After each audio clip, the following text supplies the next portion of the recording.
Can you hear me? So, yeah. Yeah. Wait a second. Super. Okay.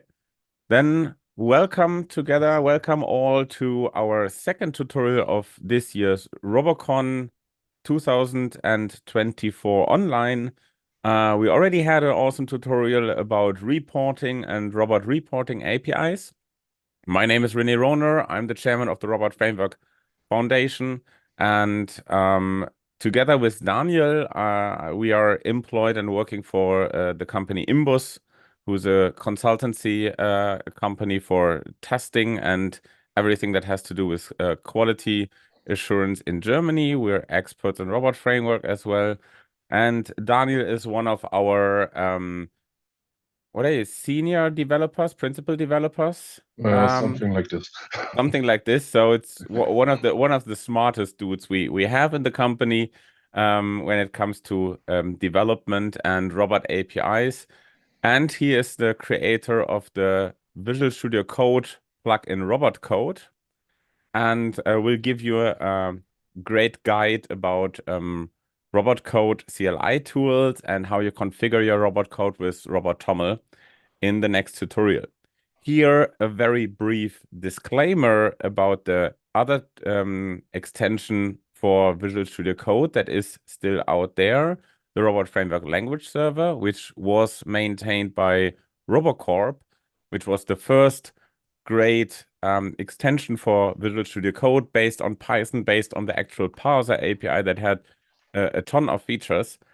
Unfortunately, after this very long time of support of Robot Framework and great sponsoring from RoboCorp to Robot Framework, they decided to kind of switch horses and make AI-based automation directly based on Python, so without Robot Framework as an intermediate layer. They promised to make security patches if necessary for robot code, for Robot Framework Language Server. But they also clearly announced that they will not do any feature development for Robot Framework Language Server, and they are searching for a maintainer for that project. So if you're still using Robot Framework Language Server, they are not implementing Robot Framework 7 support. So you may want to consider switching to RobotCode. You will find it in the Visual Studio Code Marketplace or robotcode.io. And until there's no further maintainer found for the other plugin, I think this one is definitely best way to go. That said, in the beginning, thank you, Daniel, for all the preparation, and I will give it now to you. To all other participants, have fun and ask questions in the chat or raise hands. I will watch them and go ahead. Thank you. Yeah, hello. Welcome here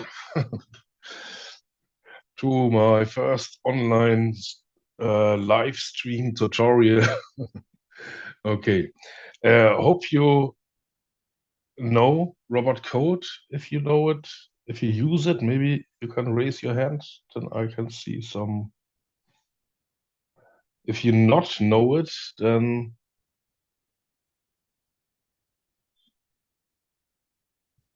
yeah, be surprised. Yeah, many hands, I think. Chantal, hi Chantal, hi Money. I see some known faces here. Okay, let's start. You all, I think, know robot code. So I take a test of this tutorial at the RoboCon in Helsinki a little bit and change a little bit the structure of the tutorial.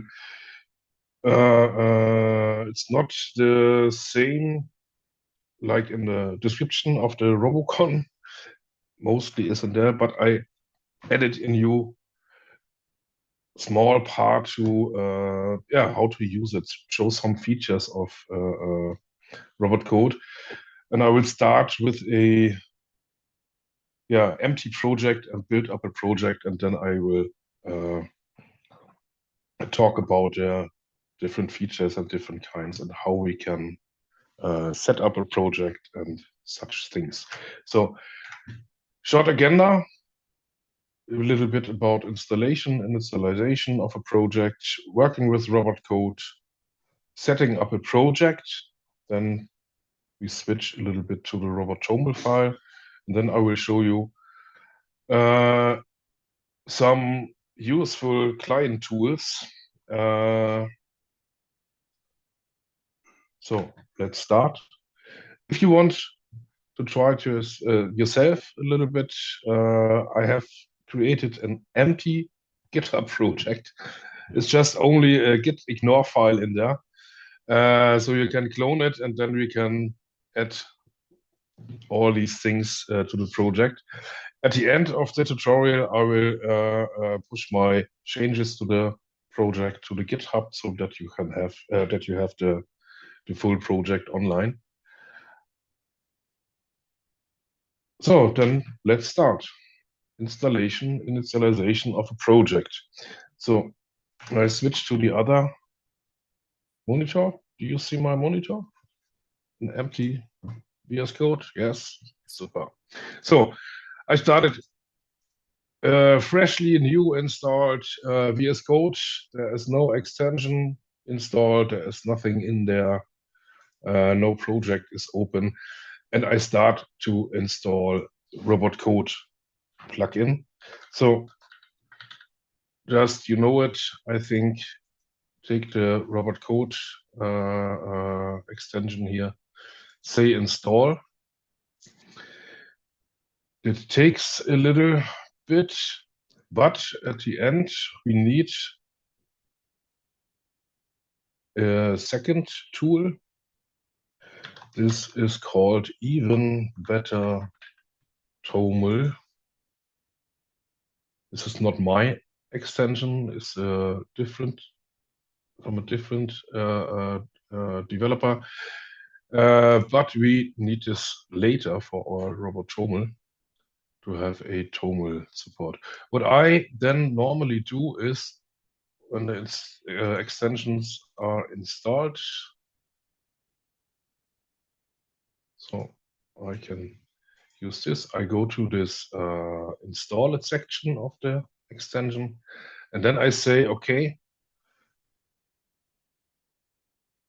where is it? Can you magnify a little bit your VS Code? So just Control plus a bit. Too small? Yeah, that's better, I think. Okay. Okay. So it is installed. Now we have to open a folder. Just I said I prepared this empty folder, Robot Code Client Tutorial. Open this folder. Yes, I trust the authors. And then I go to the extension back again, and then I say here in the last item entry here, the add to workspace recommendations. So this is the same for the even better TOML, add to workspace recommendations. This is just to, if you work with VS Code in this project, that is automatically installed the needed extensions. It's not automatically installed. He recommends you to use these extensions. So if you install Robot Code, it also installs the Python and the new extension, the Python debugger extension. The Python extensions created a new one, or to get created a new Python debugger extension. They want to split up the big extensions a little bit. That's why the different you have different extensions. So this is the normal. If you write Python, then I code. Then there are some more extensions, the black extension and the rough extension and such things, but it's more Python stuff. So for our tutorial, we don't need this. So the project is set up. That's the next thing is we need a Python environment. So for a Python environment, you all know we need a requirement file. requirement.txt. I created this file and I write robot framework here. And I say, okay, I need a robot framework tidy. And for our exercise, we also need a robot framework browser library. Just save this. I need to forget the S at the end. So now it's colored requirements text. So what's now happens, here are some package framework is not installed in the requirement, tidy is not installed, and you get here a new button where you can create this environment for the for the Python. So just click the button and then you can select a Python interpreter, say, okay, I want this requirements file. Then it takes a little bit. And he creates we see it here, a new environment for Python for our project. He also activates this environment and we can start with our robot framework tests.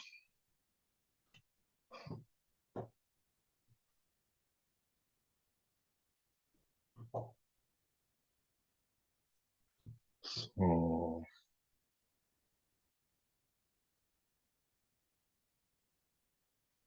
okay. We're activating terminals, and if we open now a terminal, can close this. We have here the robot comment on the console. So that's the short test. Robot framework is installed. Our Vscode is set up. So, and we can create a new folder and put it, name it tests. So for my working, in my working, I create a test folder, everything under the test folder or test suites or tests. So we create our first robot file and can say test cases first block.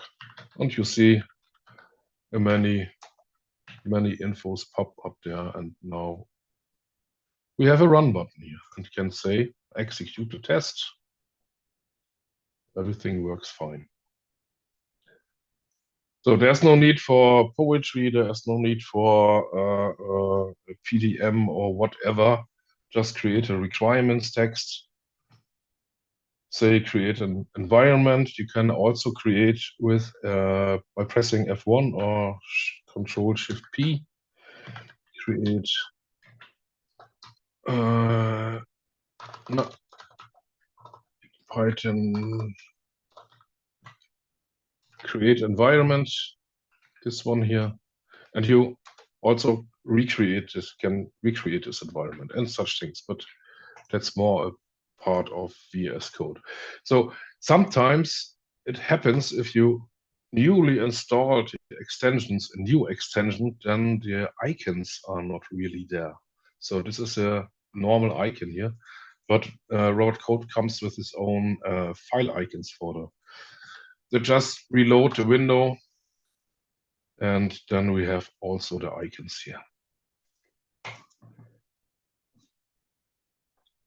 So our first test case.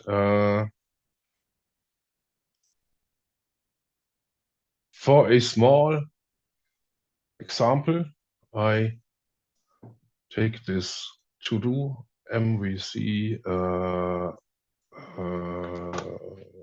page. Here we can show a little bit. It's the same application, but implemented in different ways. We have a React framework. We have Ember.js, Dojo, and some other whatever frameworks here. And it's a little application we can append to do.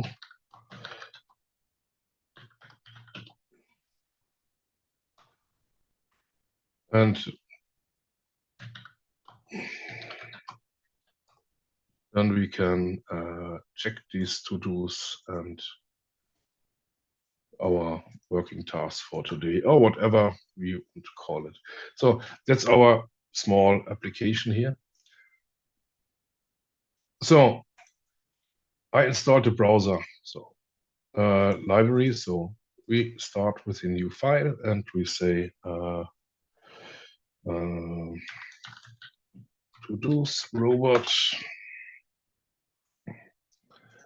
And if you know it, hopefully, or you already know the browser libraries a little bit. So first thing, we import a browser library.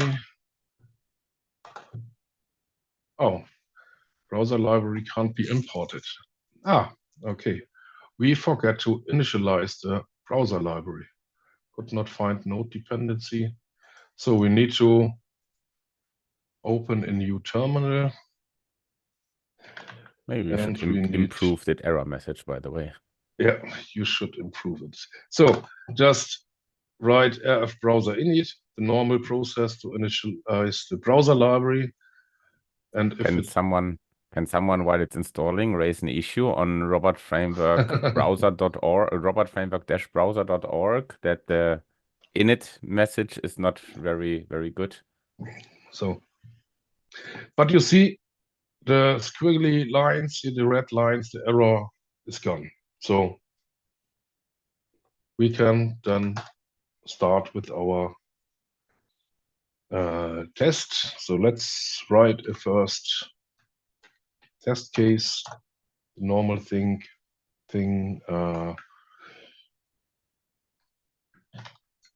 simple to do.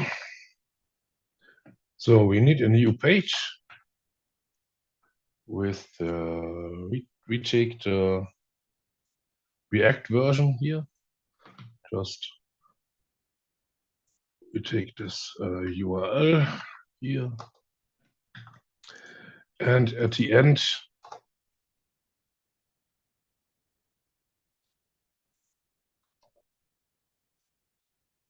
I will add some a close page. So I start this test case, and you see something is happening, but yeah, he switches to the console, but there is no browser coming up. There is no whatever. We have in a terminal where the test is passed. We can open our log file. So something has happened. You see the log file is opened directly here on the side. You can also double click here to make it a little bit bigger. So something has happened, but we didn't see anything. So, okay, we need a suite setup and say, okay, new browser. And here we can add, you see that we have our first argument, we can choose between Firefox and Chromium and whatever. And we can say, okay, the next one is the headless mode, and we can switch it off. So no headless mode. And if we then execute our test case, the browser pops up and we see something. So that's one point. So now I can set a breakpoint here, and I can debug this test. So the page is open. Here's our page. And I want to fill here in this text file. So I press F12, take the pointer here and see how I can input something in whatever. So I think that there's an ID, there's a class. So I think the class is the easiest thing here. So I can go to the DebugConsole here. Here is an input field. And if you know browser, you can say fill text. You get, you see this hopefully, fill text here. Then you can say new to do. And then we can say do something really funny. Shoot them up and we have our text here. Very easy. And now we can go type up and can put it here to the test. So it's also possible to say, okay, the next one we need to, it's not in the list, so we need another comment here. I think this must be press keys. Okay. Execution failed, there is no press keys. And we need to type, I think, enter. So, and our item is in the list. But this is our next comment.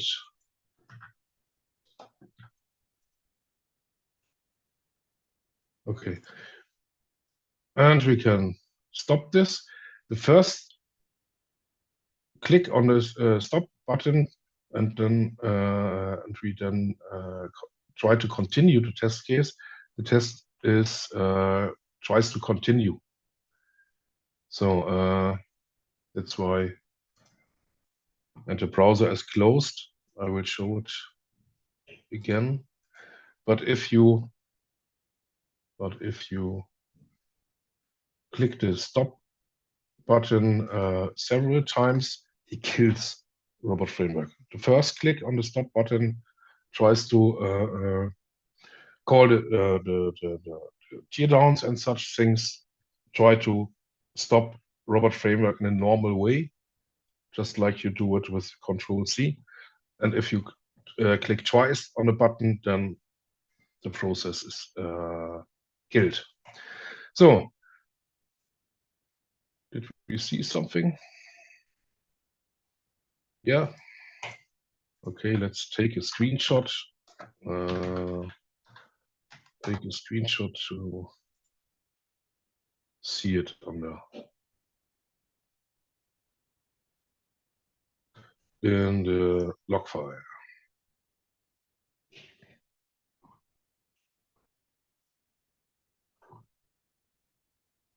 There's our screenshot.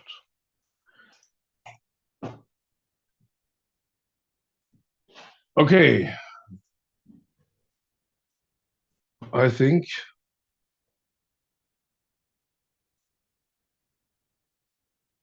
I will start this again.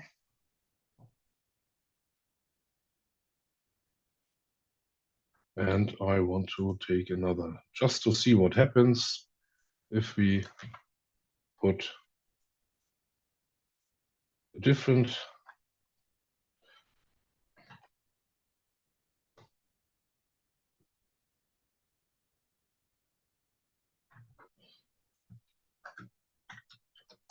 whatever, it works. And then if we enter, then we have this. So the next thing, let's check how we can ask for our text if this text is there. So it's the same. We go to this label and we need to check this. Where is it? Yeah, this text, if the text is there. But there is a label and there is a input toggle. So there must be an input toggle. This is the input toggle here. You see this, and there must be a text for this. So on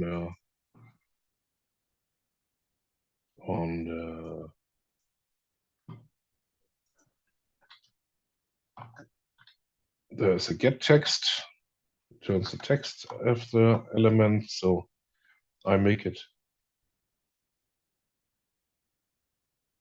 Where is it? This one. So I try to find something with get text.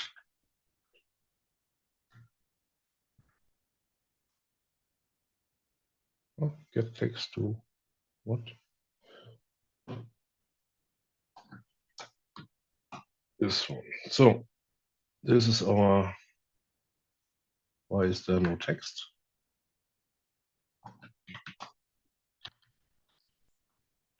Okay, there is nothing.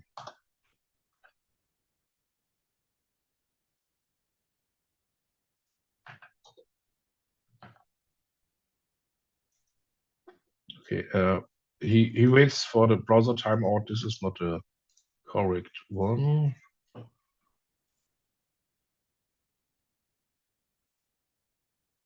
You can try the data test. Data test ID equals, and then to do something directly. Data what? Can you go back to the inspector? And data test ID. There, one moment, that one here, the label data test ID. Yeah, this is the. Do you see that label there? Data test ID to do item label. Yeah, that's.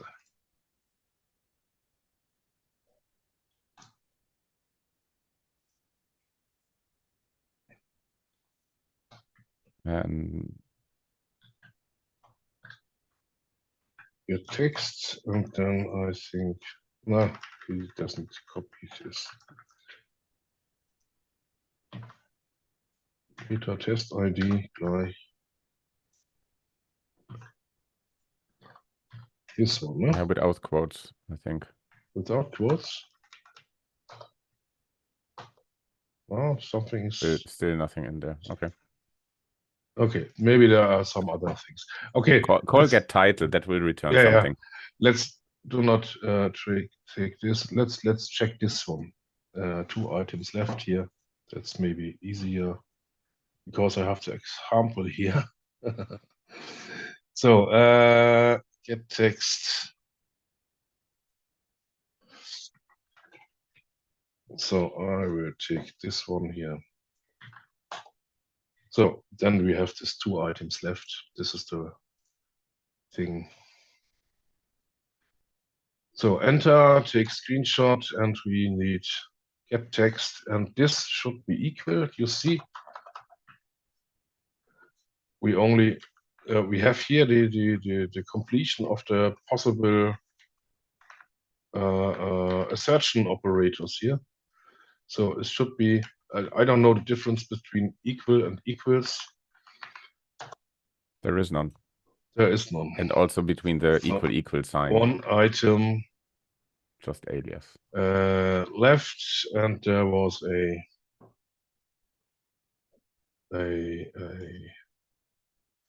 so we can test it here.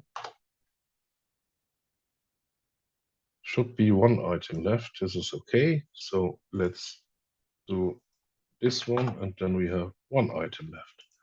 Okay.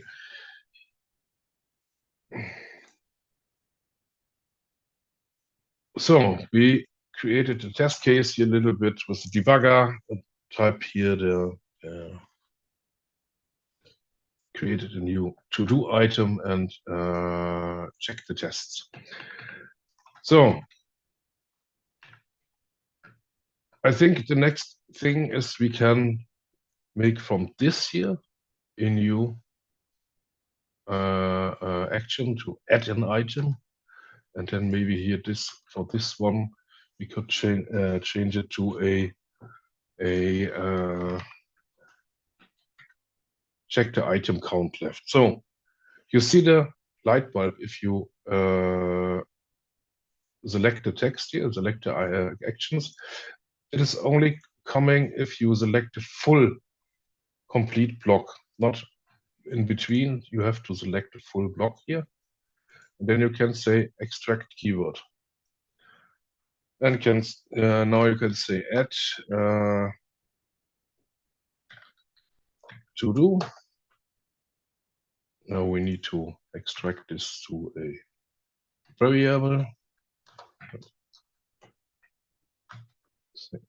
Oops, it's now too fast. Arguments. We can say text. Say text. And here, here you see you need a more parameter. And we have then a add to do. And we have now this one. So let's introduce a variable here with var count 1, and we can say here we use the count. This is what we want to test. We want to test that there is a count. So if we now extract this keyword,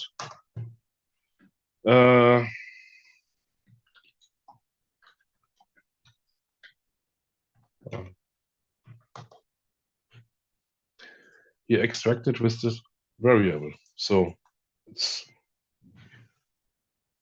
and he created a keyword with a variable and put it on the right place.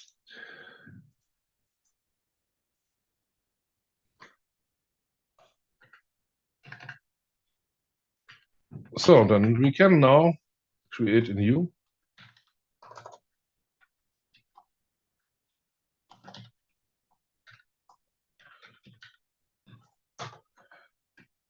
So yes, we know, I know I need this new page. Let's make this new page for a test setup.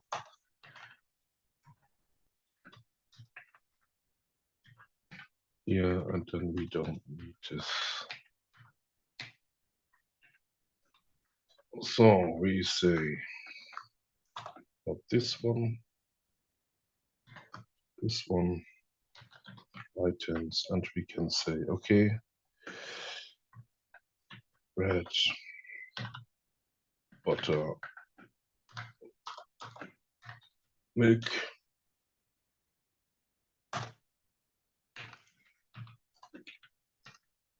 wrong, this one. So we have a list. So open the screenshot. I take this close page at the end just to show you something.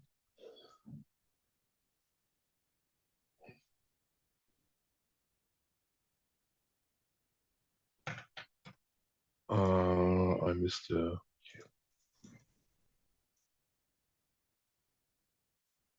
new page thingy.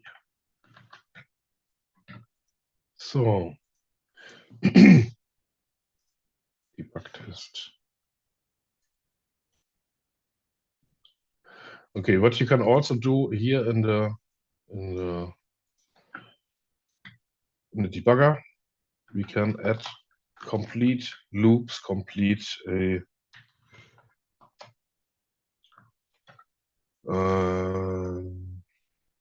items.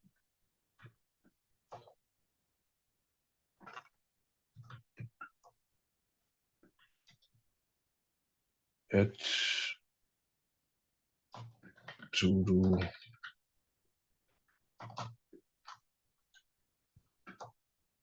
No.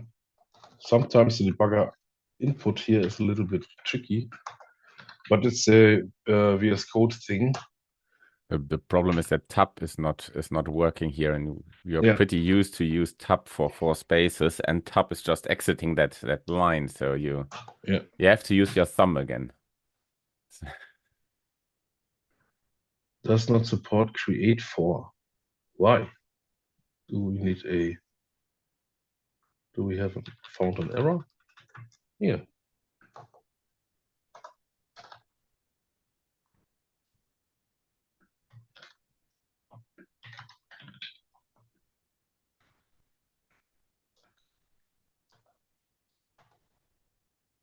This is new.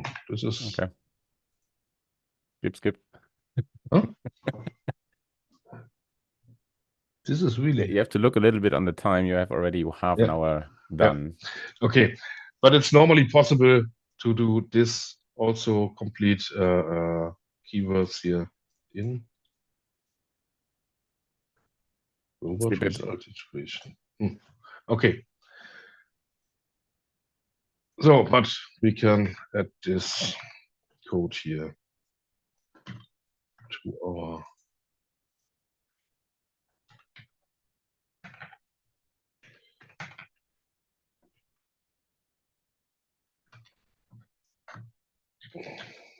items.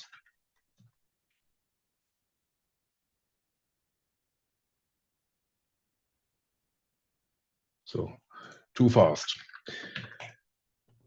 Okay.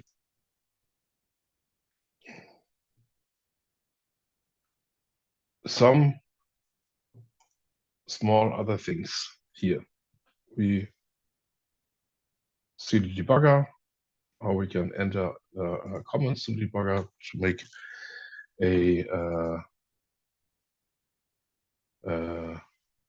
to execute comments, also complete for loops if expressions and such things also are also possible. Creating variables and such things. Okay, and we have created some keywords. So some maybe you know it. You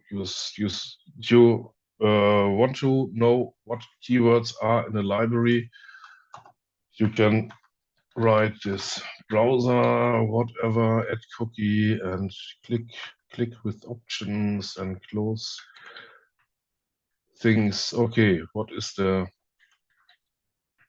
clear text? What keywords are in the library, and what is the documentation of this keyword?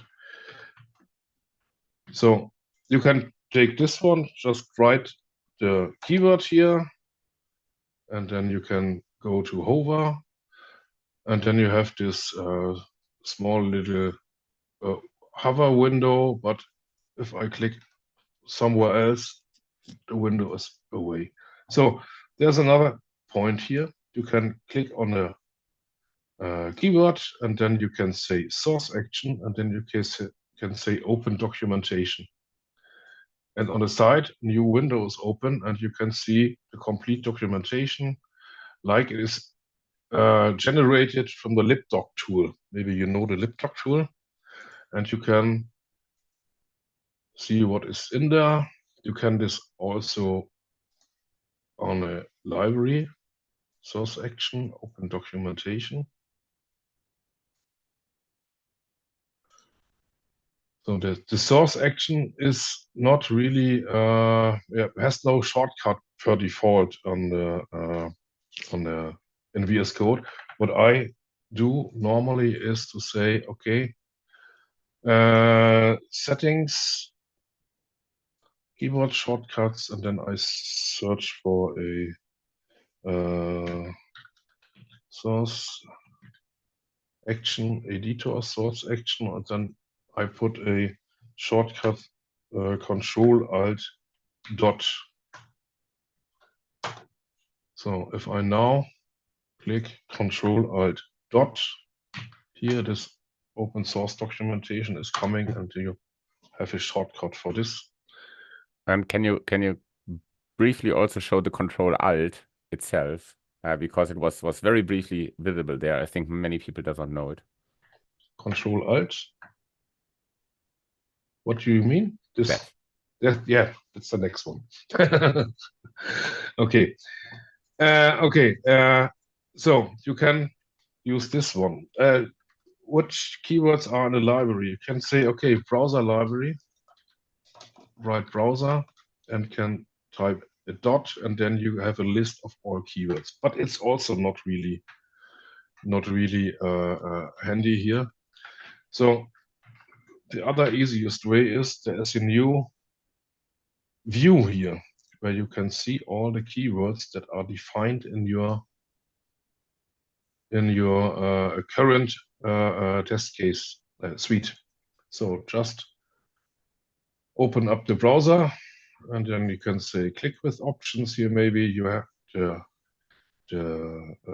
short documentation. You can say here, open the browser, and he jumps directly to this page. And what you can also do is, okay, we want to use maybe this here. Insert this keyword to the current selection of your suite, and then you can write whatever you want. You can also use drag and drop here. It's not so you need to know where to put it. So it's then you have an invalid keyword here, but it's also possible. It's more on help for all things. So if you have more than one library in your code, maybe you have a collections thing here, and you say, okay, we want to check a collection. This here, append to list. We have list. Append to list, and we have the list for the items. And we put another item. 45 minutes done, Daniel. Yeah.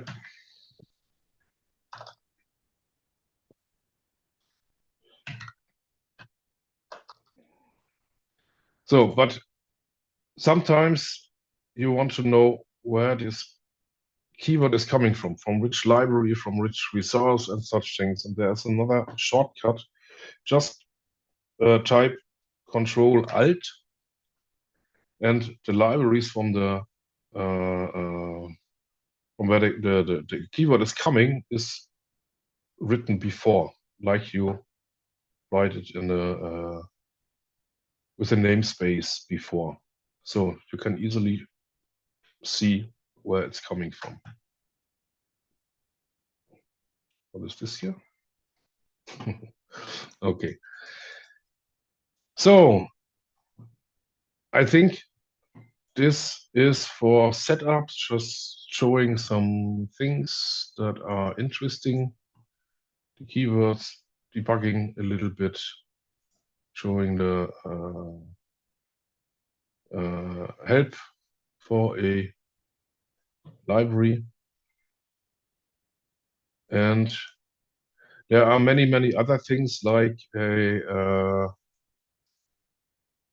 find all references. You can say references. You can say rename this keyword and such things. What you normally know from in other programming languages in Vscode. So from my side, the first part. Have you shown the refactoring? Maybe I have missed it. So like extract the keyword. Yeah, this extract keyword I showed. Yeah, okay. It's also possible. No, I show it in the next part. That's why. So for the first part, I think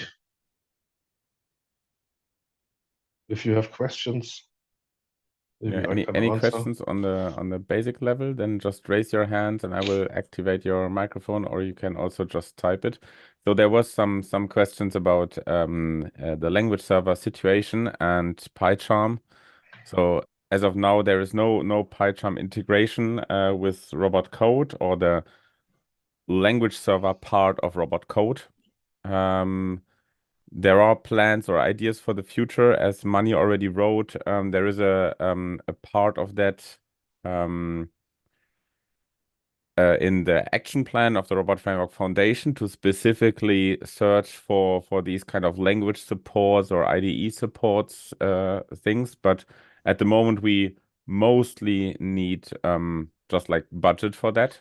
So if anyone is willing, or any company is willing to sponsoring this project and say, hey, we would like to give something back to the community, like better tool support or stuff like that, then you could also contact us and the Robot Framework Foundation. So, for example, board@robotframework.org or so. Then I missed the part of the issue with Robot Framework Language Server. Yeah, Robot Framework Language Server is at the moment kind of deprecated because the maintaining company RobotCorp has quitted the Robot Framework community after many years of support. So there will not be any updates for Robot Framework Language Server, no updates for Robot Framework 7.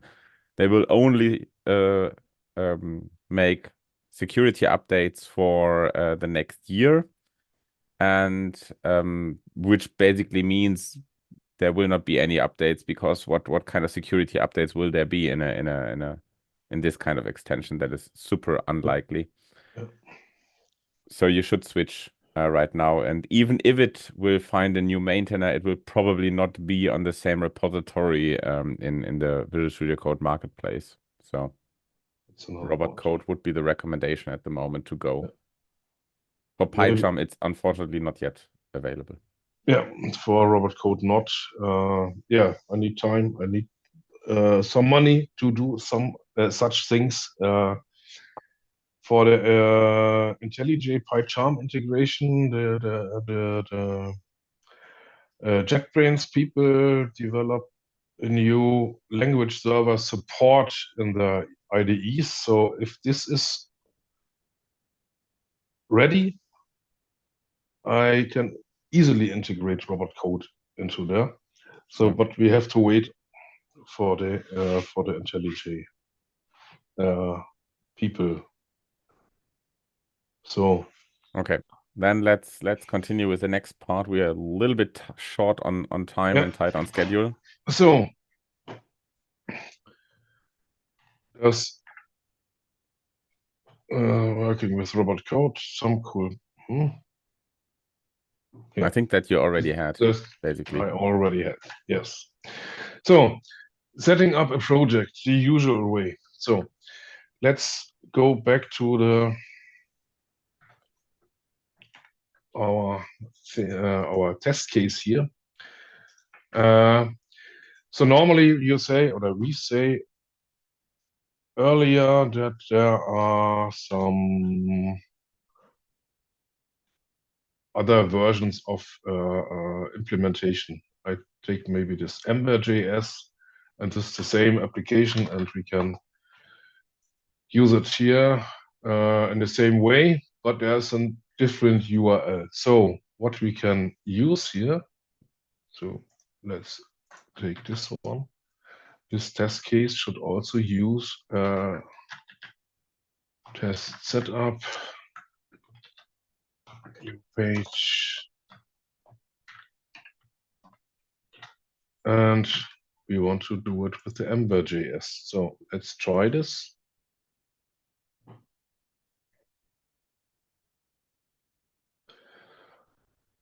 Okay, there is some whatever. Let's see what's happened. There is a item left. Item left should be item left with an exclamation mark. Okay, then let's make it a little bit different. Say we say here matches, and then we say this one. And I know there can be an S sometimes. So this is a regular expression.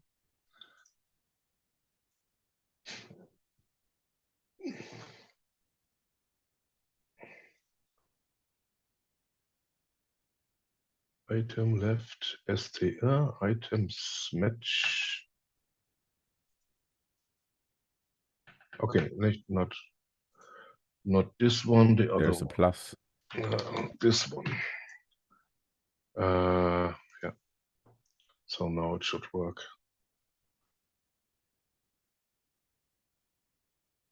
So test case is running also on this. So, but how we change the URL?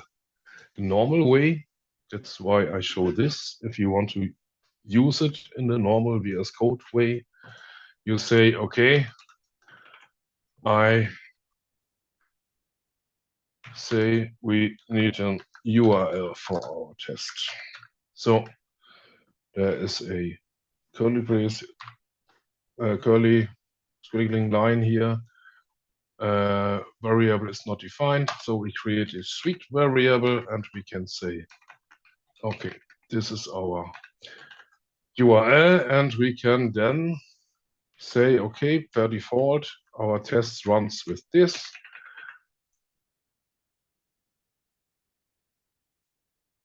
And yeah, and if we want to switch, we need to switch the URL variable, or we say, okay, let's see. We can say, okay, let's go to the settings, let's go to the workspace, let's go to extensions, to robot code, to robot, maybe, and there we have a arguments, environments, languages, output dir, everything what you normally would change in your project. And we have here the robot variables, and we can say URL and put the ember.js URL in there. And if we now run our test, then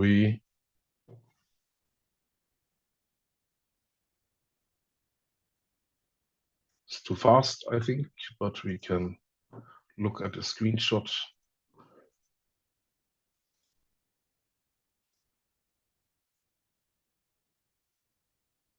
We run on the, where is it? The new page URL. New page. Here's the ember.js URL. So that's the normal way to do this. And maybe we want to use not only the Chromium browser, we want to also use maybe this is the Fire, the browser. We can say create suite variable, it's the Chromium, and sometimes we want to make the headless, and the default is. By the way, that is highly recommended to always create a suite variable as default, even though you have a command line option or a command line handover everywhere, anytime. Yeah. For the headless variable, I think about, yes, normally the test should run headless, so we can say yes here. But for our settings, for our tests, we want to say, okay, in our environment, we say headless, and we say off, I don't know, or whatever. So Chromium, we didn't use this, so let's take this short thing here.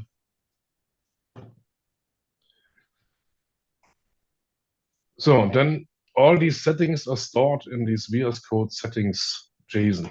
What normally is a local file on your file system, and this is normally the user settings for your project, where you Daniel, can now when override. I execute that on my CI system, I have to make an argument file, right?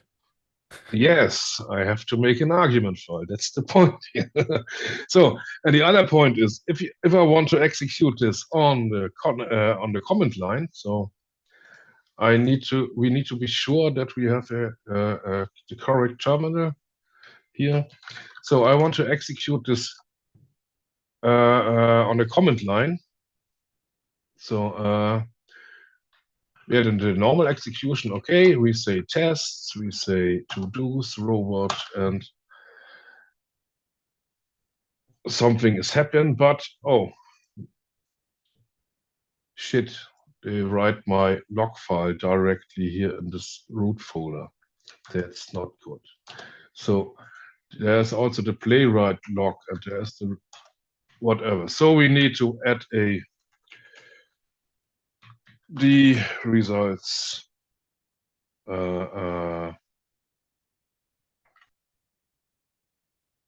folder, results folder.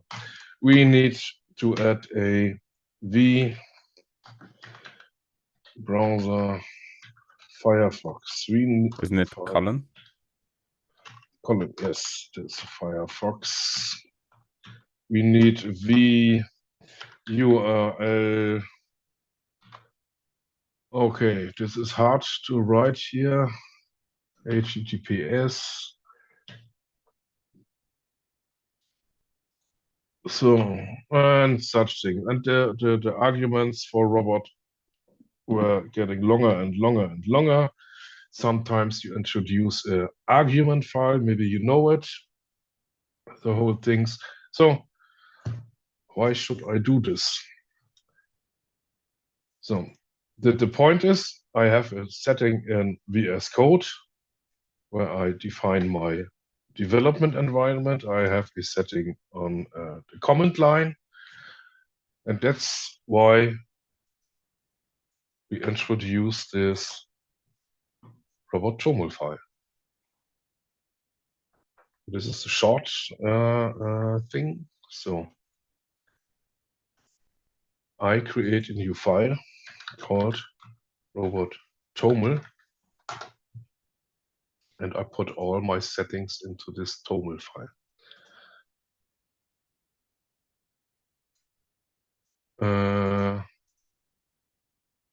But I take this one here. Okay, we say our variables, we have an URL, and you see you will get some help. We put the URL in our, we put the browser here, and we say headless. No, and we can remove this here. Oops. This completely settings.json is not needed for the settings for Vscode. So for the road code execution, that's the point. So if we now go to this URL, you see this is a global variable is defined here. It is a little bit, let's take a shorter one. It's not so to-dos, and now we have the embed.js. It's not this value, it's the value from the toml file. So you have a direct integration in the robot code language server part. And the browser is here Chromium. If we change it to Firefox, then the browser is overwritten from a global, and now we have the browser. And here we have the headless is yes, and here we have headless no. So the point for this is that we have a simpler way to define project settings in one file that we can share with our others colleagues in the team. So this file we can add to the Git repository. And this is the common definition, the common settings file for our project, so then let's take the usual way. If you have questions, then now for the common way, then let's switch to the new way of Robot.toml. So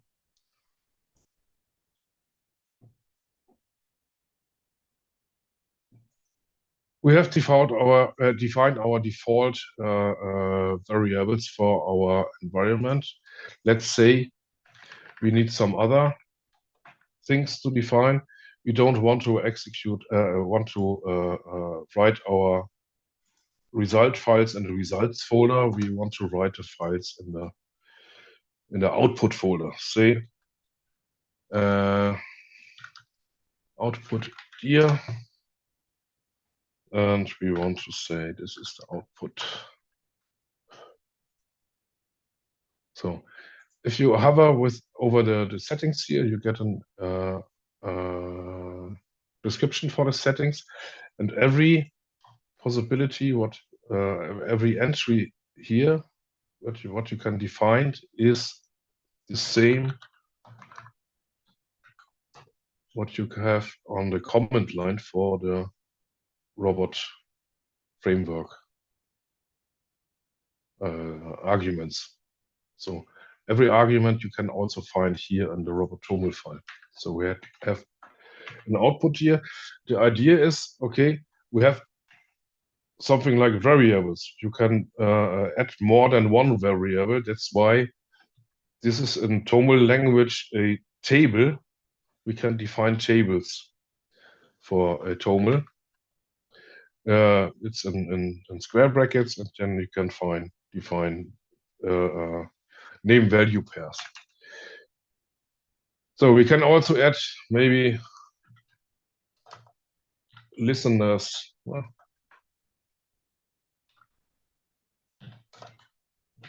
listeners for this, whatever you want. It's the same. You can say, okay, we define the language. Language is on another way. Let's say, maybe we say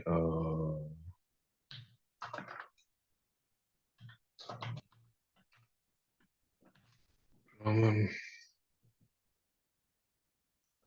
And then we have also the German words in our settings here. Oops. You can have lists. This is a point. And you can, that's one really interesting point here, you can create profiles, different profiles.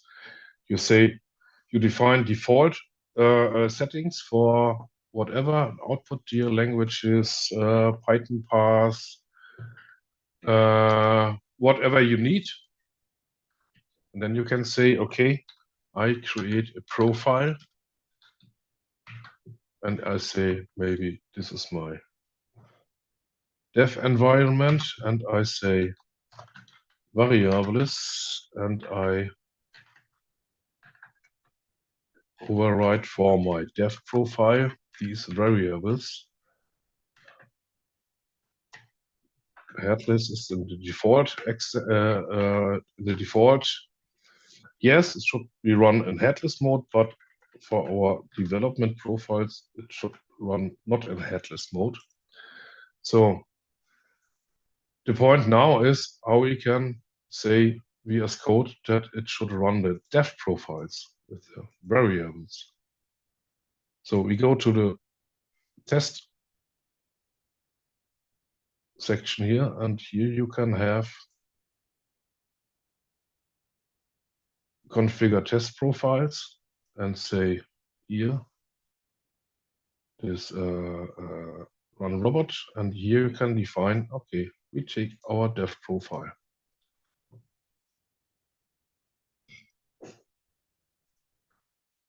And now we have the dev profile. Headless is no, and we run on the Firefox. Okay, it's a little bit Chromium. This is the default settings, and this is the dev profile.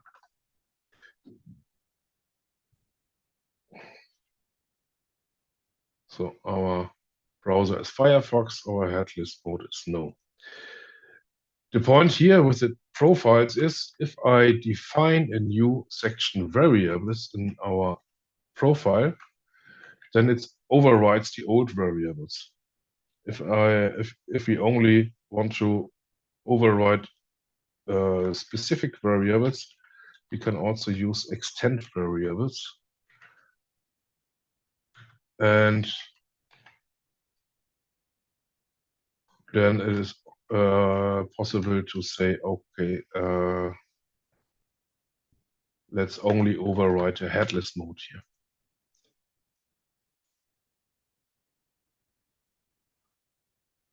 This is no, but the browser should be Chromium. Yeah. So this is, there's another possibility to switch these profile. You can just type robot code and then select configuration profiles. It's the same.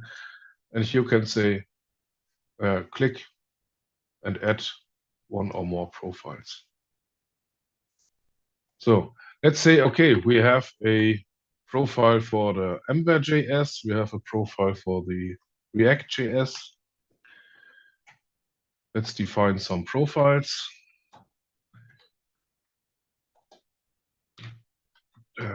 Extend variables. Let's see, we have the React, and we change the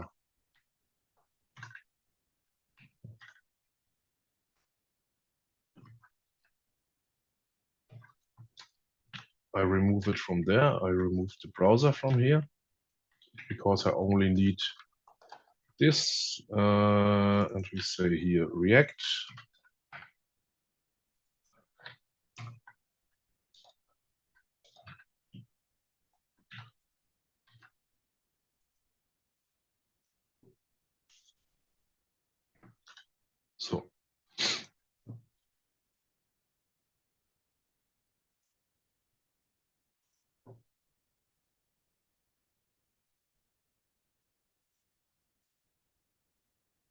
So our default is the dev profile, but you can see we have here now 3 entries.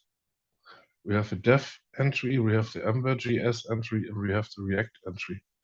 So it's an easy way to define, okay, we have selected the default profile, and now we want to execute the React version.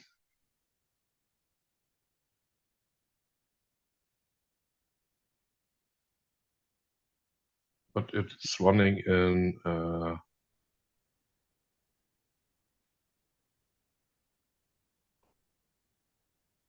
okay, there is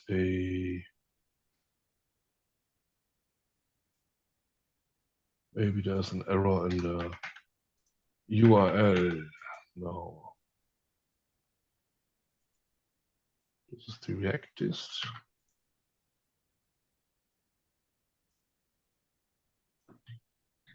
Okay, this is another. So now we have the React version. Daniel, maybe as one intermediate question, there was a question about the minimum requirements of robot code. And Money already posted it, like Python 3.8, Robot Framework 4.1, and Vscode 182. Are you planning to drop Robot Framework 4 support in favor of 5 or 6 in the near future? In the near future, not really, because there are not so many differences between the 4.1 and the 5 versions. Oh. So it's not really planned at the moment. So there are some code parts where you have to decide which version you're using, but they are not that serious that you have a real advantage of dropping them. Yeah, at the moment, yeah. So okay. So the point now is I have selected the default profile and I run it with the React profile. So the test case is running, but I said it should also show the browser window, but it's running in the headless mode. So these are just small examples here with the dev headless. No, is a browser Firefox. This profile does not know about this profile, but you can mix profiles. So you can say, okay, in our extension, we can say, okay, we configure our test profiles. And then I can say, okay, I will run the dev profile together with the React profile.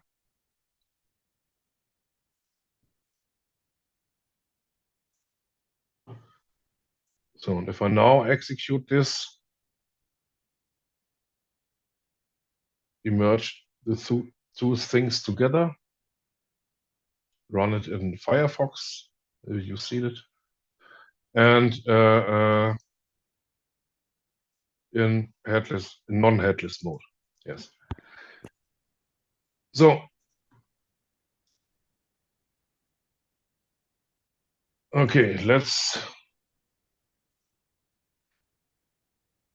say, but it's not really the point. I want to define one profile to run it in different profiles and maybe mix them together or whatever. Can we maybe put in one intermediate question from Simon? Yeah. Yeah. Hi, Daniel. Do I understand right that extend minus is a common prefix to extend any setting which comes from the global setting in a certain profile, right? Yeah, yeah, but only for lists and where you have where you can have more than one okay. entry. Yeah, extend dry run would not make sense. Yes, extend dry run would not make sense. So you can see the possible things for extend the whole thing. So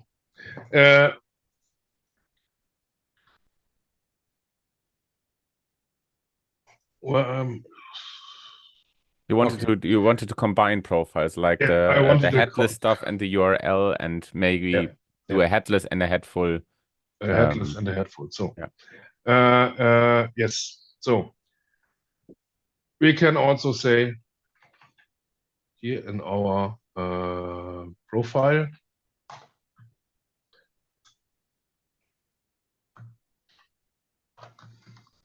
we can say profiles .dev, and then we can say maybe ember.js, and this is the normal. You can define these two profiles, and you can say also then what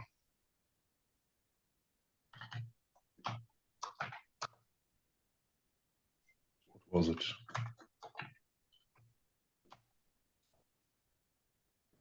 Now the extension. Sometimes this TOML extension is a little bit buggy. So sometimes it is needed to reload this. Maybe this as a general rule of thumb. If something is not working, you may try to reload Vscode with just hitting F1. And if you then type reload, there is then developer reload window. Yes. Or for RobotCode itself, there is an option for clear cache and reload language server or restart language server. This is the new way to go if there's anything wrong, or if you have changed your library, but it was installed with pip-e or so, and the language server does not recognize the change. You can just then type clear cache and reload language server. This reload window is the global one, and we have also for RobotCode the clear cache and restart language servers. Just a simple restart language server. Sometimes it can happen that it's hanging something, but with the clear cache, everything is read again, and it's not analyzed, and the libraries read again and such things. Yeah. So that's why profiles can inherit from other profiles. So let's define this profile. We inherit dev, and we inherit the ember JS. So now we have here on this part, this one, in new profile, dev ember.js, and now we have combined these two profiles in one. The latter one wins if you have same settings there, right? Or the first one? It depends. I mean, if you have set yeah. headless in both, for example. The latter ones, yeah. It is reading in this left to right order. The left to right order, but you can also define a not on this part. We need where we have this one. Precedence. So, and the precedence means here you can define an order in which order the profiles are running, and the lower ones is executed first, and then the others. And if you want to add a profile at the end, take a number, and all the other profiles are on zero or on zero order. Yeah. So he defines reads this profile and then adds this profile, okay, independent of the order. So, but maybe it's, do you want to hide some other profiles? Maybe it's not really needed to set the so like internal or private profiles that are not private published. profiles. Yeah. Yes. So maybe let's say then the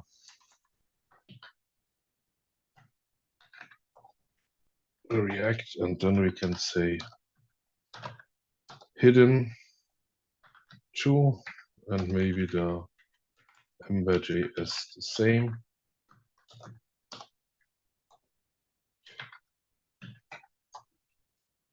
Hidden true. So, and oops, it's not ready. Now we have all only the dev and the dev ember.js. So you can define with this hidden whatever things that this is running hidden. That is not showing in this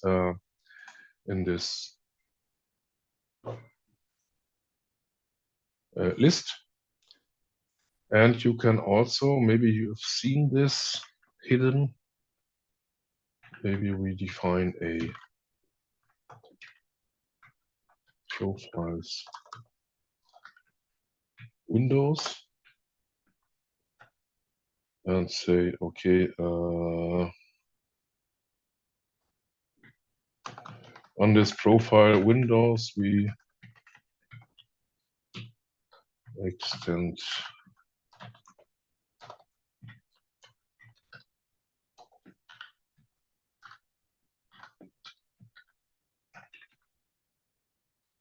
there's also an enabled or a hidden. So also we can also enable and disable different profiles. Let's use this hidden. What is the difference between hidden and enable, disable? The hidden means that is not showing in this list here. But you can still use it by inheriting. Or, yeah. Okay. But if you disable a profile, then you can use this profile. It is shown, but it's not executed. Mm-hmm. So here you can also have an if hidden.if, and then you can write an expression. Maybe what kind of expression? What language? A Python expression. Okay. I think if you write a Python, let's say this one, import platform, then we have platform OS, platform.system. System in brackets as a function. And So you can platform say system equals. platform system. Use basically robot framework evaluate stuff, or so Yeah, same import logic. Same, yeah, no. The import logic. The main problem here is I don't want to introduce some security things. Normally, you can whatever doing with this Python expressions, but I really use the possibilities here. So the platform should be there. Here is it. This is an example here from if platform system like Windows. So you have some basic packages are imported in that. Yeah. Okay. So like RE and platform. Is it in the something like documentation which are It's- available there, or just these two? It's in the documentation. Okay. Yeah. Then go ahead. Or we can say, okay, there is an environment variable, set it test var, whatever. And now this is only hidden if we have hidden Windows. if Linux maybe, or hidden if this is the point. So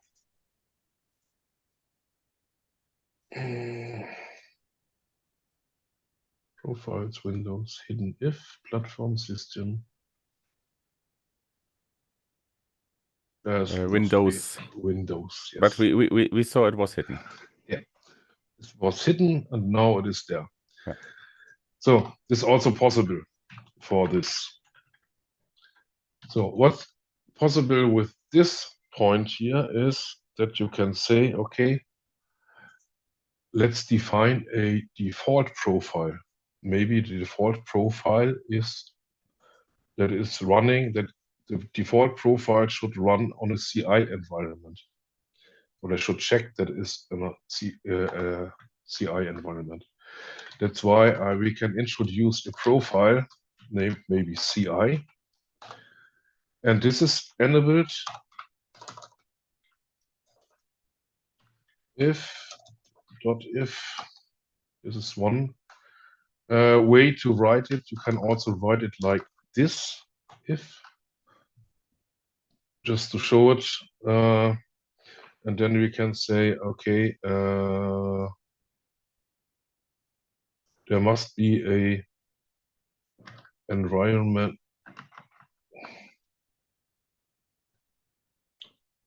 There must be an environment, and we won't get CI.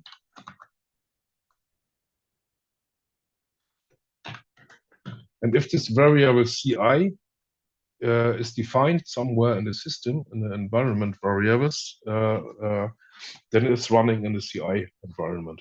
It's normal. You can check it on Jenkins, on GitLab, and GitHub Actions. You can see if this variable is set, you are running in the CI environment. So, and then we can say, okay, we have CI.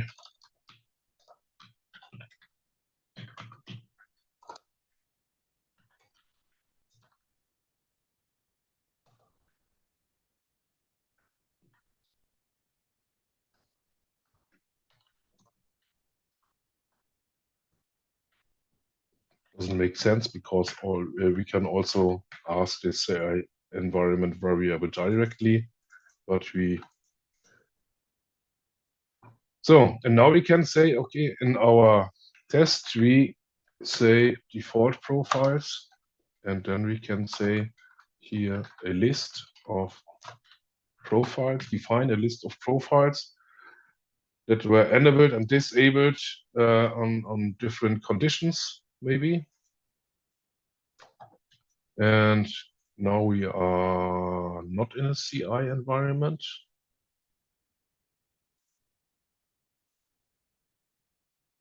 But just as a heads up, you have half an hour left of your regular time. Yeah. So we can go 1 hour max from now on. Yeah. So the point here is we can define everything, whatever. It's we need to set the environment, but that is this here. This is defined. So, but the point is, I want to also execute this also on the command line. So that's the point here. This one, I think, this is the new way of setting up project. I've not showed everything. Just explain a little bit the principles of this TOML file. The TOML file is there to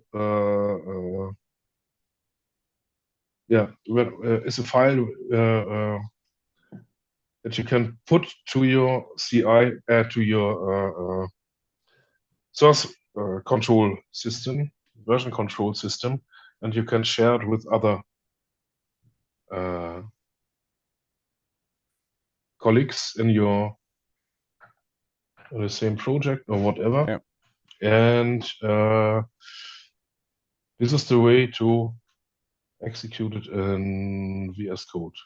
And so maybe as an addition, it's not only a way to use it in Vscode. Yeah, that's the next point. Because you can also, where we come now, so you can also use it as a full replacement of variable files, or argument, and not variable files, but argument files. So you can use it without RobotCode Vscode extension, which will come now, just because there was a question in the thread. Okay, and Simon has another question, so I unmute your. Simon. Yeah, thanks. A short question still to Visual Studio Code. So assume that I want to execute or debug a single test from the Test Explorer with profile A, B, C, and D. Yeah. Is there a more convenient way to change these profiles than always selecting the drop down from the topmost icon? No. Mm-hmm. Okay. So in the context menu of the test, it's not possible right now. Sure. In the context menu of a test, you cannot select this different profiles. You can, maybe you can define some profile here. If you go to the code itself, so I mean this one here. Yeah, this one here. So you can also select execute using profile, but you can only select the profiles here. Yeah, debug here a profile. Your debug here, profile. Okay, that's a little bit faster than choosing the drop down from the play button. So that's okay. Mm-hmm. Yeah, a small suggestion: would it be possible to display the current default profile in the status bar? Yes, there are other plans. There is there's a new feature on Vscode. Maybe I can show it from the. That would be great. Where you can show some information about whatever you need for a language. Maybe I can. Okay, the default settings for a RobotCode project is everything in the lib folder. You can use it as a library. It's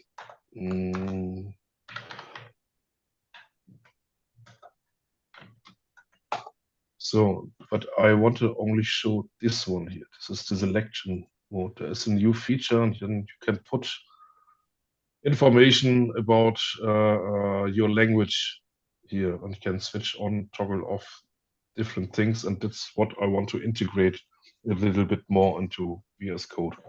Cool. So that's the point here. So yes. So we define this all these things in the Vscode. Are there any more questions? I have to. Where is it here? My chat is away. Chat. No big other questions right now. think No we can other proceed. questions. Okay, then let's. Otherwise, please raise the hand if there's anything important. Yeah. Default settings we have. Okay. I said that it's not only for the Vscode extension. So for the command line, there's also a tool. Maybe you notice it if you run a test case here. This is not really important now. So there's a command line built up. So we execute Python, we execute robot code with the profile dev, profile react, default, whatever, and we have here a debug. There's no really robot comment or some such things. This is the debugger here. And if we want to execute it on the command line, it's only, yeah, you need to install the robot code command line tools. Just put the requirements here, robot code runner. There are some command line tools, so we don't need to recreate the environment. Just install this pip package to your install robot code runner.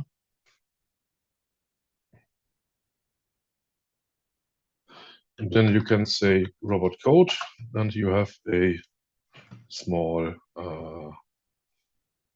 CLI interface with some comments.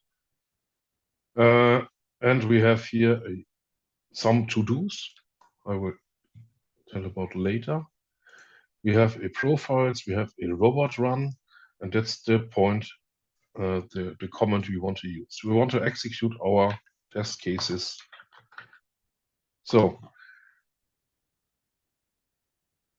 just run it. Okay, we need a test case to execute. Tests, to-dos, and then it is running, and he writes the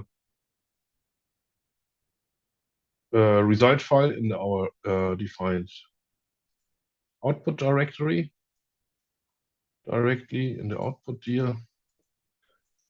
We can also say, okay, let's use the profile P, the dev profile. That should something is pop up. Our browser is pop up, and we can also say, okay, let's use what was the other? The Ember.js profile. The dev with the Ember.js profile. So you need, but you can also override variables in the way you know it from Vscode, from Robot. Write this, and then we make a wrong URL, and the test should fail. So you can use the profiles, and then you can override on the command line these normal variables here. So what you can also say, okay, where should we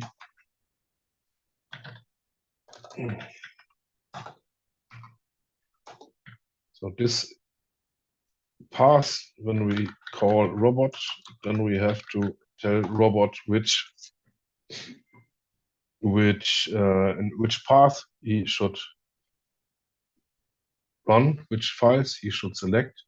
And I normally say, okay, my default path is and the current directory, so use it as the current directory, or use it with the tests folder. And if you use it with a test folder, and just write robot code robot here executes everything in this test folder. You don't need to write path or whatever. But you can also say, okay, let's select a test case with the name simple to do.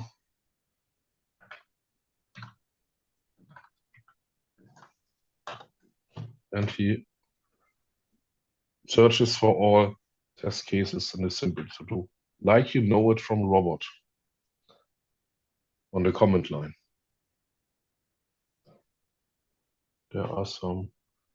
Yeah, one maybe tricky question is the combination of RobotCode CLI with Pabot. Is that possible? I did not try it. So I don't know. the tricky thing is that Pabot also parses the command line arguments, Yeah, and also strips the Pabot arguments from the beginning. So it's a different approach here, not with the double dash. Yeah. As a separator, but just like you have to add all Pabot arguments in the beginning, and then everything that is not a robot command is used by Pabot and consumed, and then the rest is handed over to its children robot commands. Yeah. But that could be a feature request that you could add on. So try it out, but I would doubt that it works. So add a feature request on GitHub. Yeah. Oh, Francis has found some documentation already. Okay.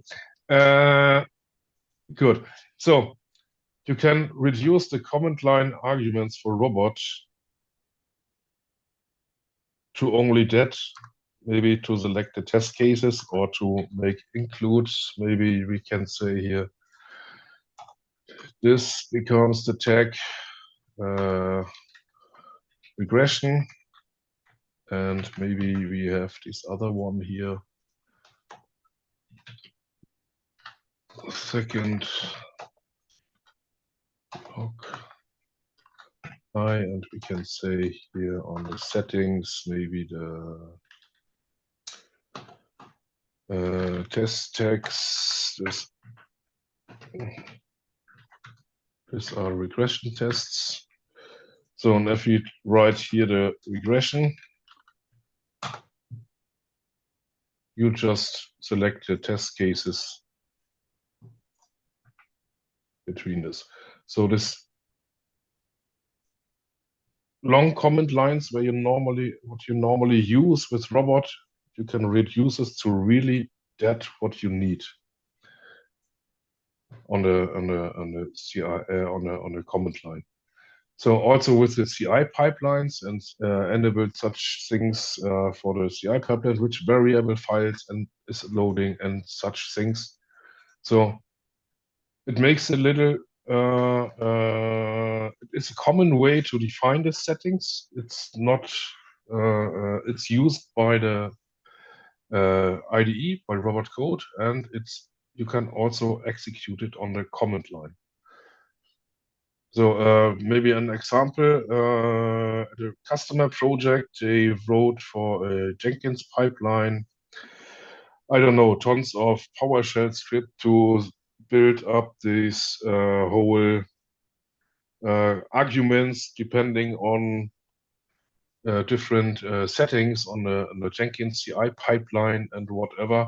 I don't know, it was 2000 lines of code, PowerShell, complicated things to build a command line. So we reduce the whole thing with about 50 lines of TOML file format and have one call.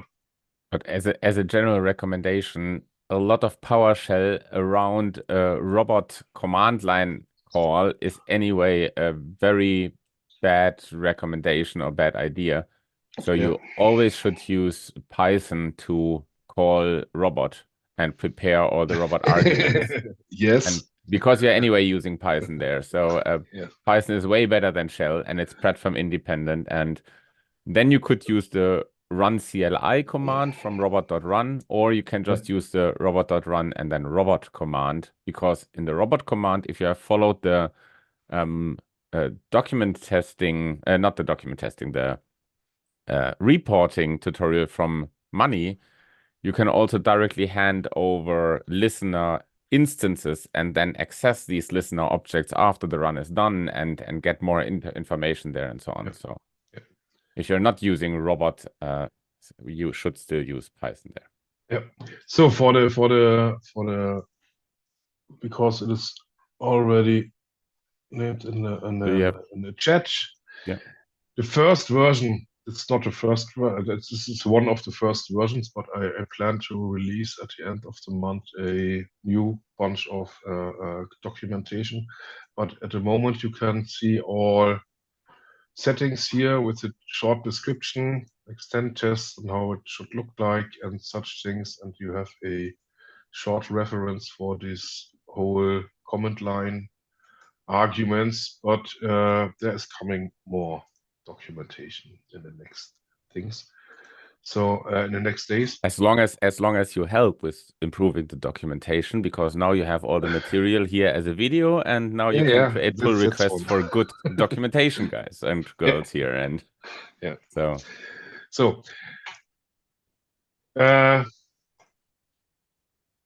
good.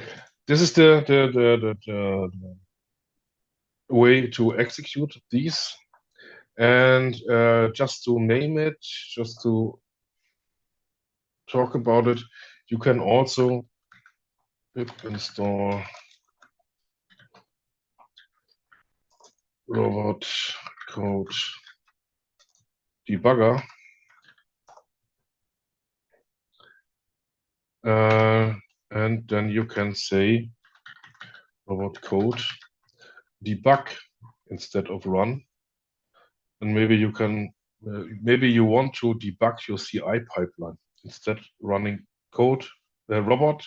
You can also call debug, and then you can connect via Vscode directly to your CI pipeline and debug your CI pipeline with the same settings. There is nothing different. Maybe there's no wait for client comment here. This is normal. The debugger waits for the connecting client, so the test is not starting directly, but no wait for client, and the test is running. But you can also connect your running CI pipelines if you run it like this.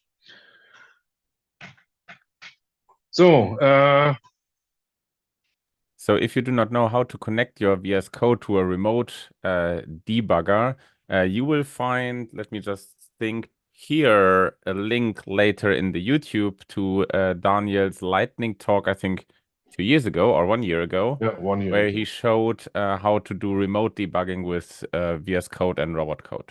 So check out our other videos here. Okay. So this is the short way to running tests on the command line. Any questions about this?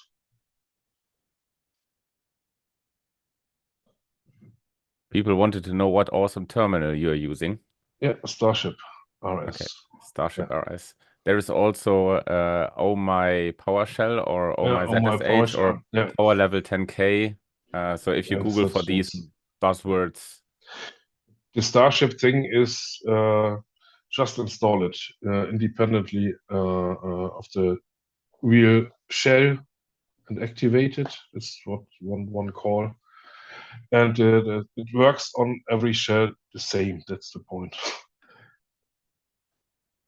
Yeah. Okay, any other questions?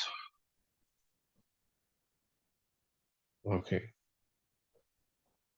Simon hob die Hand. Okay. Wow, wait a second. Then thanks. Simon again. Yeah. Daniel, just out of interest, was there a particular reason for writing the runner in Python and not, for example, in Go or Rust or something? Because my feeling is that the runner should not be actually a dependency of the project itself. You mean the robot code runner? Yeah. No, I use parts of Robot Framework core to execute these things, and it's not really so. I did not. I only pass my own command lines, and I give it to the rest to the robot framework, and I call the internals to get these test cases and such things. I will show some other tools. So it's not basically robot code that executes tests. It's still the robot.run function that executes the test. It's a after wrapper he about has this. attached specific listeners and stuff like that. Yeah. Ah, okay. Okay.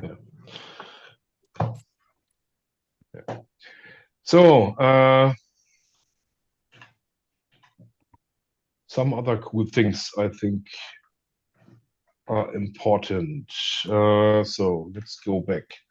So the command line tools are not only the runner and the debugger. Say, okay, there are some other things, maybe about the config and the profiles. You can say maybe robot code profiles, and you can say list, and you get an overview about your defined profiles, only the visible, not the hidden. You can also include the hidden ones. Then the React and the embed.js are also shown. And the CI is selected, but it's not active here. Because maybe you remember, because it's only enabled if the CI environment variable is set. That's the way. So we can say, okay, CI env, there's an environment variables, and now if we run this, we also we enable the CI environment variable. So, and we can override the profiles, the default profiles with a P, and you can see now the P is selected, active, and enabled. Maybe just to show it. Okay, if we say, okay, we have a where's the Windows thing? This one. We say a Linux.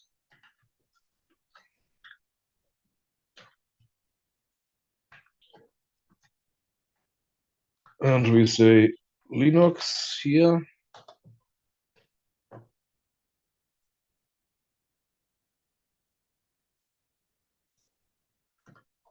This one. Enabled. That's the point. This is only enabled, this profile, if it's Linux. If it's running on Linux. We selected the profile Linux for Linux.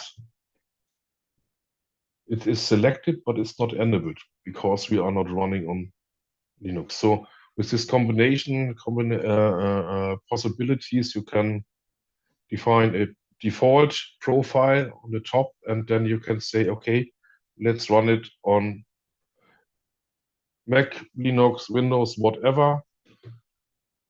And it's selecting the correct profiles without any other. So you're always selecting them, but they are automatic and enabled based on the environment. Yeah. So for the profiles, there are some more. We have then also the possibilities. Okay, let's see what our current profile looks like. So the combined settings together. So this is the default profile. We are in the CI environment because we have set the CI environment. Where's the? So we delete this one, and now we deleted the CI environment variable. So now we only have this headless, but not the CI variable. So if we say here the -p, say def headless yes, then it should be headless no at the browser Firefox. So you can see with one call what is happening in my profile if I disable different profiles.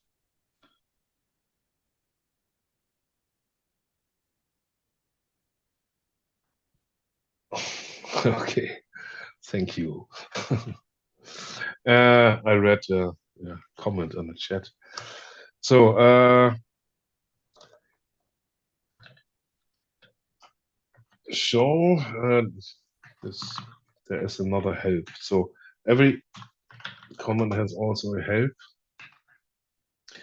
We can also read the profiles without an evaluation. So all these expressions are not evaluated. Maybe it's also interesting to say that you can also use for you can also take an expression.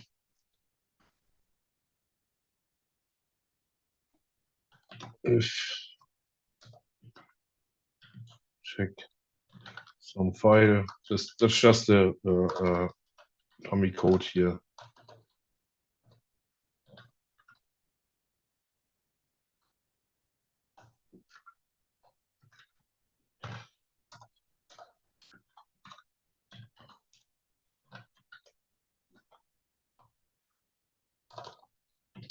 There's a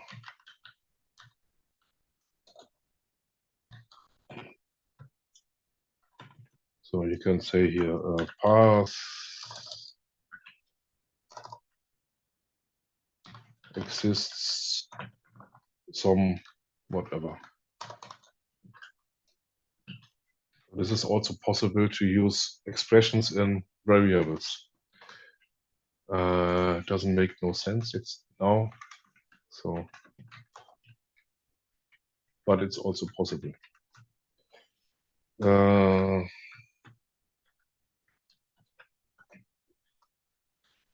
Okay, there's another interesting comment here. It's the robot code config.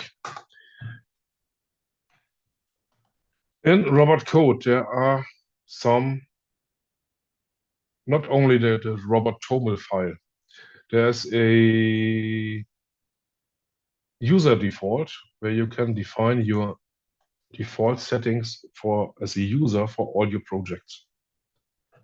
It's mostly written in some local folder under your user profile somewhere, and here you are. If there's no user default user file, someone is created with the default values output year and Python part lib resource. So this both folders are already in the Python path. You don't need to add them manually for your projects. And this is a teaser for our new code analyzer in robot code. It's not ready there. So, and you can have also, because this toml file here is your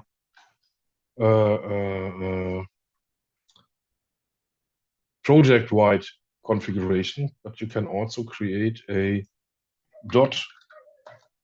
.robot.toml file. That's your local. And here you can also override maybe the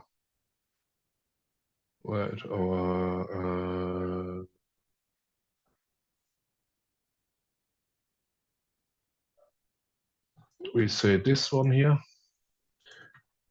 And can override this. We need React.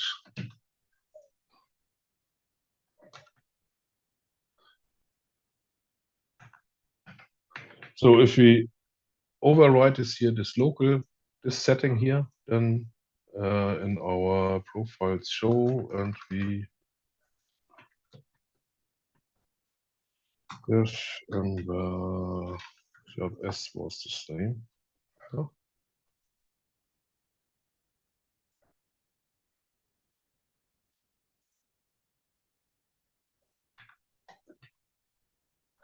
Def. Okay, this is the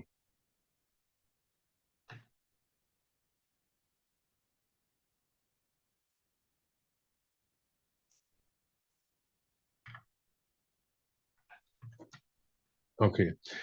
If you want to override this, you can also say extend profiles. So if you override a profile, that's the point here. You delete every profile in this. And if you want to have a local, you can override it, or you can add more settings to a profile if you use the extend profiles here in the robot.toml. And then you can create a local for your settings, for your active configuration, some special configuration. But then do not put it to Git, this file. This is your configuration. So, and if we run the config files, then he is read in this order: the user default config, then the robot.toml file, and on top he puts the .robot.toml file. So maybe you want to set some extend and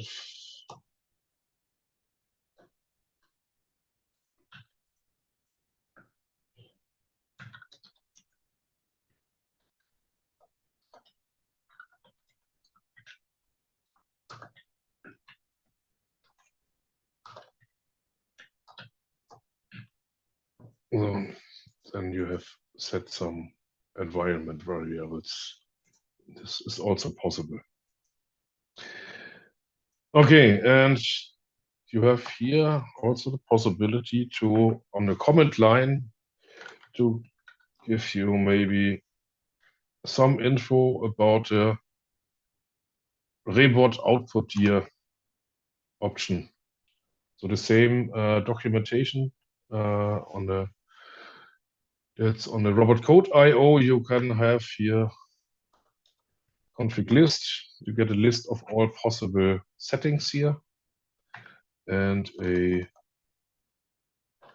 with desk you can get a whole documentation for all settings, and you can also filter with variables.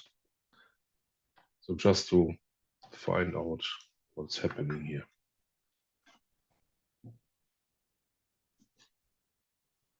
So that's about the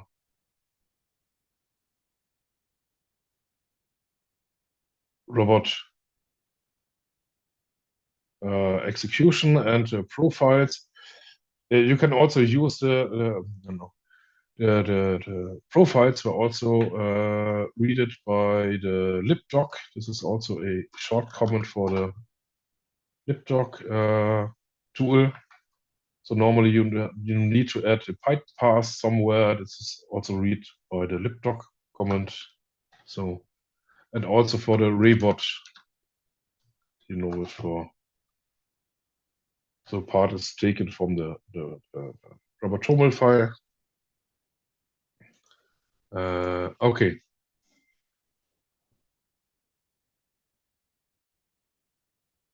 There's Simon, can you ask you a question or what? No, Jenny did. Shorthand comment for running against all profiles. You can running against all profile is a shorthand comment for running against all profiles is not there. You have to call the the robot code runner for every profiles on time. I thought about something like a matrix that you can run it in one run, but did not implement it at the moment.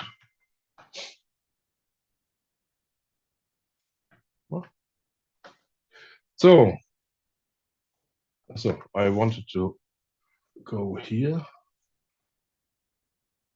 Yeah. So a last interesting thing is robot code discover.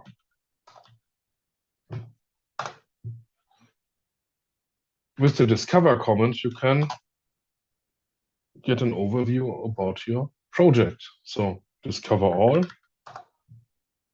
You get a list of all your test suites and tests without executing them. This is no dry run. This is just a giving the informations about the test cases. And it's mostly like the same like you see it in the Test Explorer here. And you can also filter it by the tests. You can also say, okay, what happens if I only want to include the regression tests tag? And then you get all only these test cases that are marked with the regression tag, or with whatever tag again. Maybe VIP is then we need a test with VIP.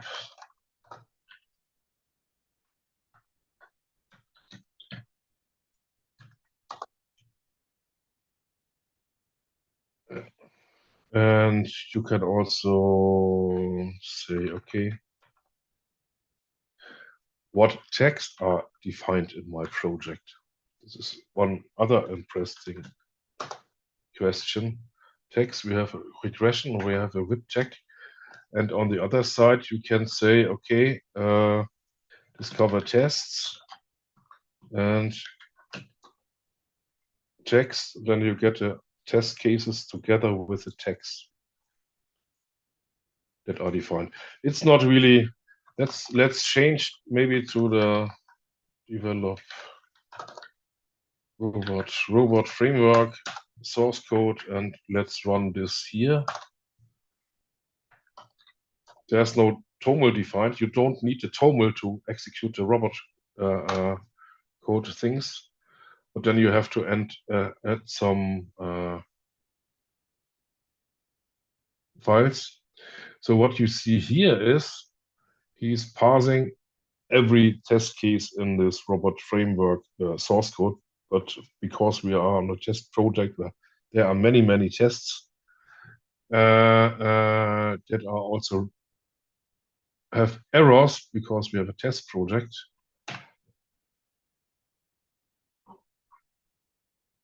So, but it takes along, and that you get some analytics information about this, but maybe as the text, this is the way.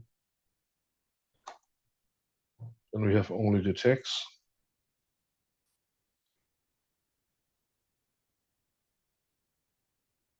It takes it in 3000.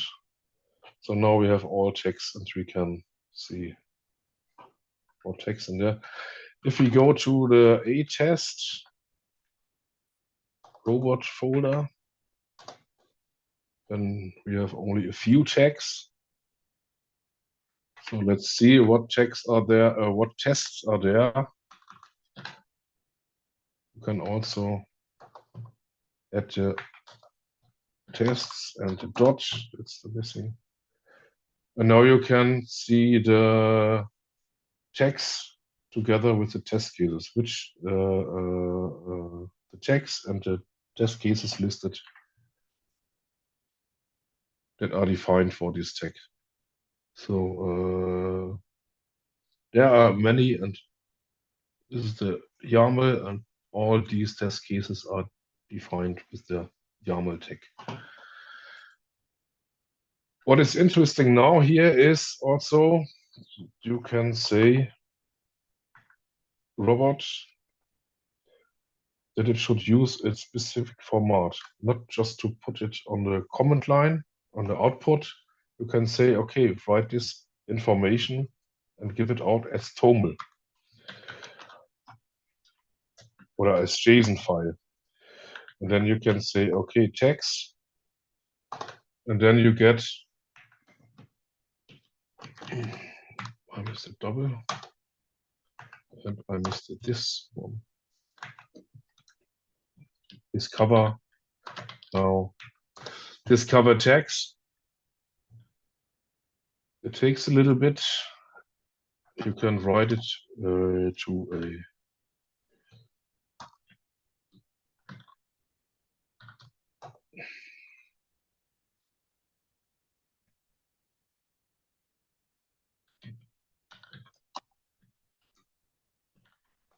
Daniel, just as a heads up, so the regular 2 hours are over. Yeah. We can still extend it by maximum 25 minutes. Yeah, it's the last things. So you can also write all the information to a JSON file, and then you can take another tool to make some other cool things with these informations. So you have the text, and then you have the type where it is defined, which test cases, and which lines it starts, which lines it ends, and such things. And for all these things, this is not the same format like the new JSON format for writing JSON files from a suite. It's a different format. This is really only the information about text or about tests or about the whole thing.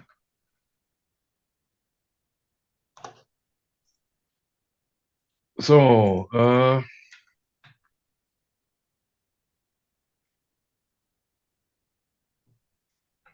good.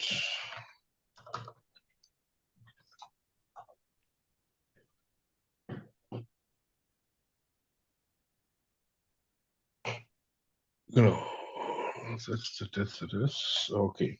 Good. Do you have questions about this? So this is my part for the other cool things.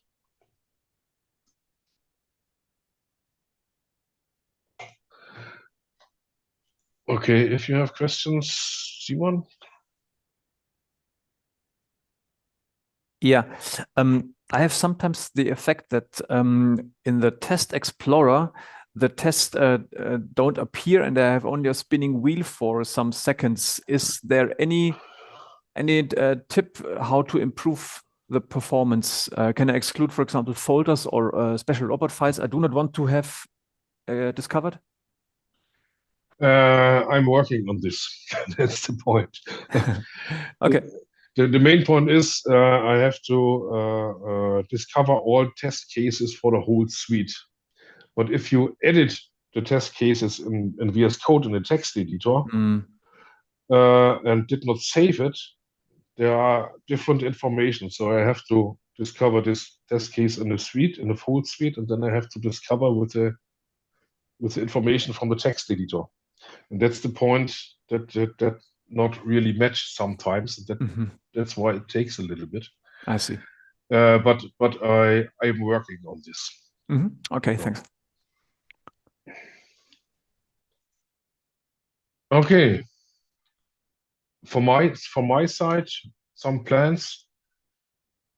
Maybe you see the to-dos on there. There should be a robot code analyze comment, so that you have all these information that you have in the IDE, keyword not found, variable not defined, or unused keyword, and such things also on the comment line. It's not a replacement for tidy, because tidy is tidy and RoboCop. Tidy and RoboCop, normally RoboCop is more a style guide thing. that your code is following some conventions.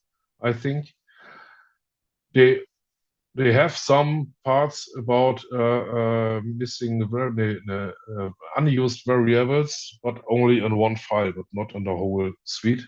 So this is, I think, for the static code analyst, this can be the thing to bring to get them out from the IDE. Some smaller comment here: clean up a project, remove all result files, log files, temp files, whatever you define on this code. And another thing, it's just in my head, but I think it can be a good way to create the same styles, the same projects, create project and files from templates. So define a project template maybe with poetry, and then you can say robot code create new, and then you have a project template for a poetry, whatever, with browser library, whatever you want to define, or for specific files with a header, with whatever you need. And if you have any other ideas for this, you can create an enhancement request on the issue on the RobotCode GitHub site. So from my side, if you have any more questions, discussions, points you want to ask. Thank you very much. 1 second. I will now activate, you have to unmute yourself again, Daniel. I will also now activate the possibility of all of you to unmute yourself, and please give a big hand of applause into your microphone to Daniel. Thank you for that. That was a very, very nice tutorial, and I think a lot of useful information here. I will just now stop the YouTube live stream. So for all those of you watch the live stream out in the field for free, please consider buy a RoboCon ticket. With a RoboCon ticket, you will also support robot framework development, because all the money that you spend there will directly go to a robot framework development, because we covered already the costs. So every penny that you pay will be used for development, may also be used for robot code in the future if Robot Framework Foundation can sponsor that. And yeah, thank you for joining, and go to tickets.robotframework.org and buy a ticket there, or just come to GatherTown right now and we see us there. And thank you. See you. Bye-bye. Thanks, Daniel. Thank you. Bye. Thank you. Bye. Thank you. Thanks. Bye. So, Thanks.